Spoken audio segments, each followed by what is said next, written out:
It's all. Sorry, man.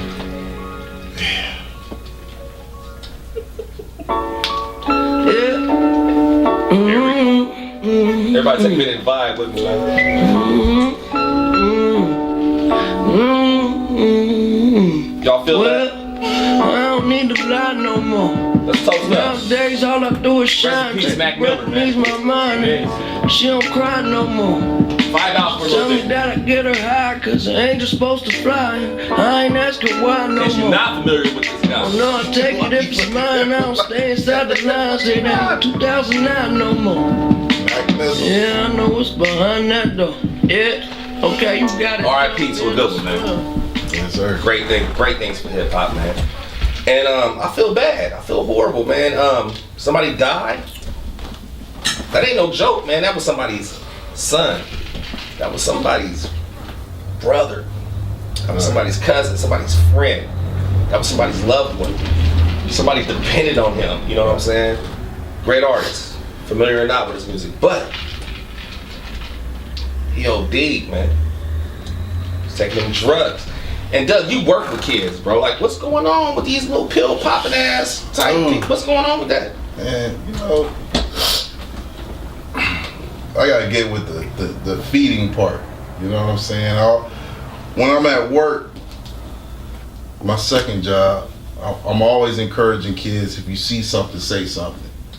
You know what I'm saying? If you see somebody with some good kicks, like I told my brother right here, like, man, damn, them fly, don't just hoarder that shit in, keep it to yourself and just look at a nigga and keep pushing. Let a nigga know.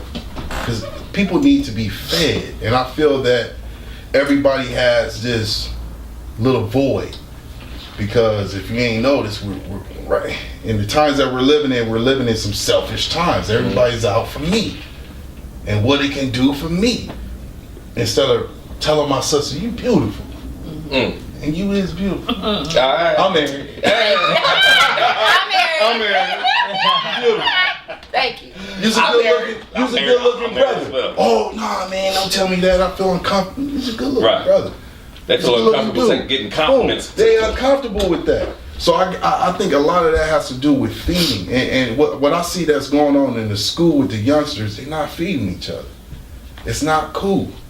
So if they're not getting it at home, if they're not getting it with their peers, they're going to turn to something else. What that something else is, it might be alcohol, it might be drugs. It might be both. I carry motherfuckers out every day from a classroom, from ODing on something. And these say kids. OD. These are Let's be kids. clear. We're in high school. These is high school kids. These are high school kids. You think they getting Every influenced day. by this music? Molly, I can't really blame it exactly on the music. The music might have something to do with it. Mhm. However, if you go in their background, their mothers and their fathers were either dope dealers or users. There you go. So influence as far as the kids goes, it can be a little bit of both. The music ain't playing a good part in it either, because I didn't really get raised on shit that's constantly talking about taking drugs. You know what I'm saying? Yeah, but music itself, it does enhance how you most feel. definitely. We clean to it. Yeah. We work out to it. Right. I swear to God. I like to have me a drink here and there. When I was in high school, I drank gin and juice because Snoop said it was cool. Right. Drinking on gin and juice. Yeah, I'm laid back. With my mind on my money and my money on my mind. You know, I can't stand, I hate gin. I can't even smell that shit without getting sick. I don't fuck with gin. Yeah. But I'm Tanqueray out the game because Snoop said it. It was cool. Right. As you're a youngster, you do get influenced, man. And Most there's a lot of these folks out here, especially, I got a teenage son. They're into the pill popping thing. Right. People don't know those pills got the Molly Perkins. That's a combination burrito of everything. Right. Talking about crack, barbiturates, heroin, all that in a pill. In one pill. In a pill. To the point you put it in your Sprite, it sizzles. Right. It's Drink. effervescent. Right. Man, and it's hard to stop. And I'm a witness of sitting in the nurse's office and a kid saying, I wasn't aware of that. I ate an edible And I ate the whole thing because I didn't feel high, but they didn't know that the edible gets you high in a certain amount of minutes. In a certain type of way. In a certain type of way. And they So ate the whole they thing ate it. because they thought, oh, hey, Right. man, I ain't high yet.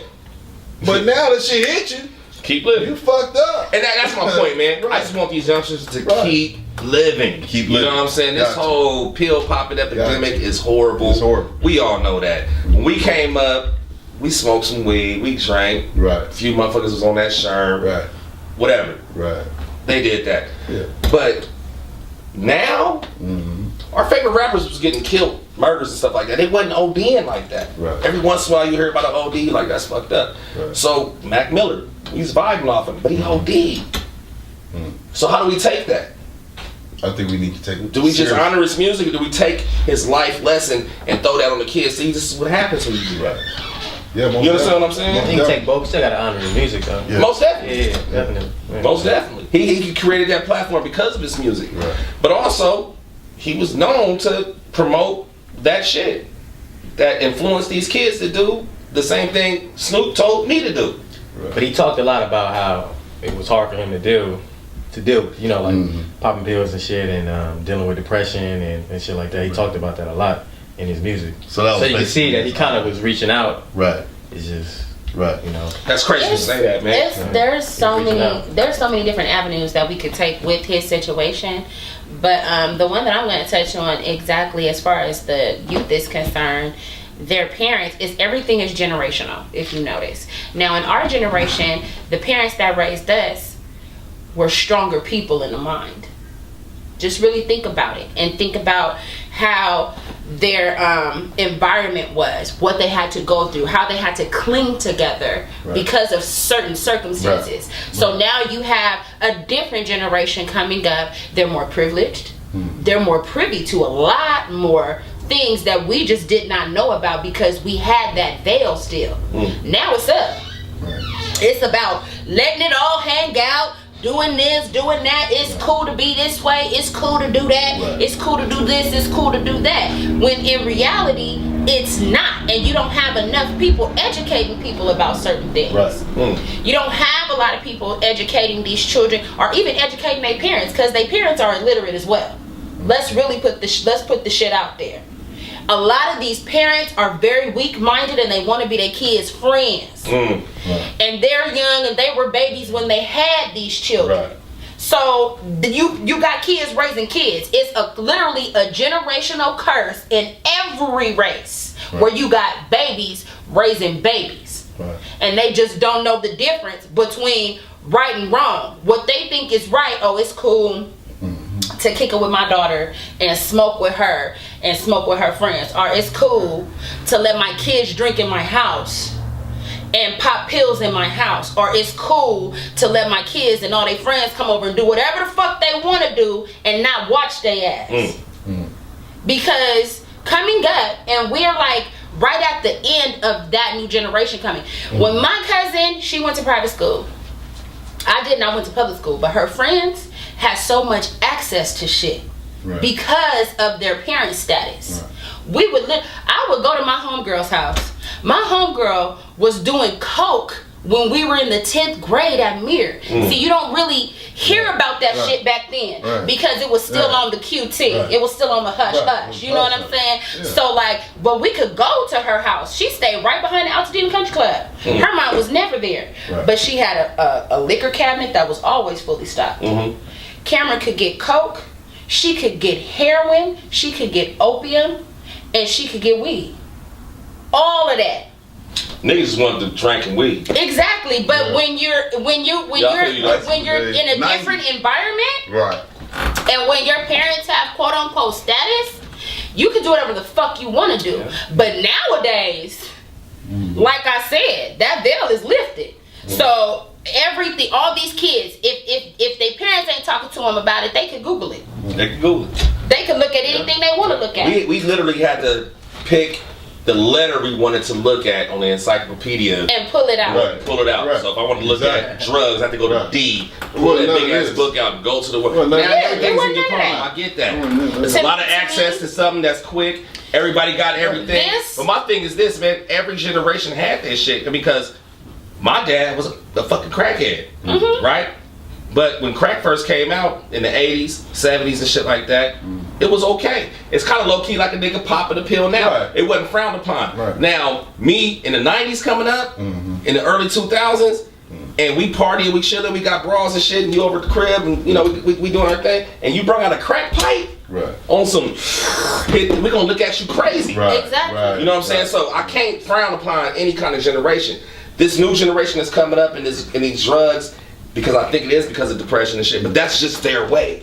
Right. That's just what they're doing. Right. And they're influenced by something, because regardless of how they were raised, like I said, hold on, how they were raised, like whether they had both parents in the house or not, if they was made to go to church or not, if they had money or not, you're still going to be influenced because you do have access to the world right You now. have way too And much I think access. music is one of the most powerful most influences. Most definitely. And right now, everybody pill popping.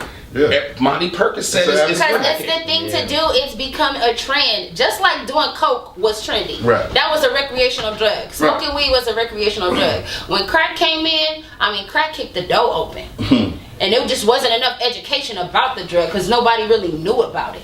That shit was it was residue.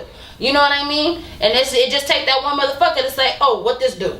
Right. Yeah. You know what I mean? So it's But just even with like, the pill popping, like you would think because they have so much access to this knowledge, why they don't know the outcome of it? Especially when they see some of their favorite rappers dying over the shit. I mean, that shit is all of it is crazy and it's all ridiculous. I remember seeing my homegirl. This bitch was nodding off a Zanny bar, okay? And like, you know how my cousin apartment is, and her windows is like this, and it's just a little baby screen right there. This bitch was nodding. I thought the bitch was gonna fall out the window. I'm like, It's the new thing to do. Like instead of alcohol, you know, it's like What? it's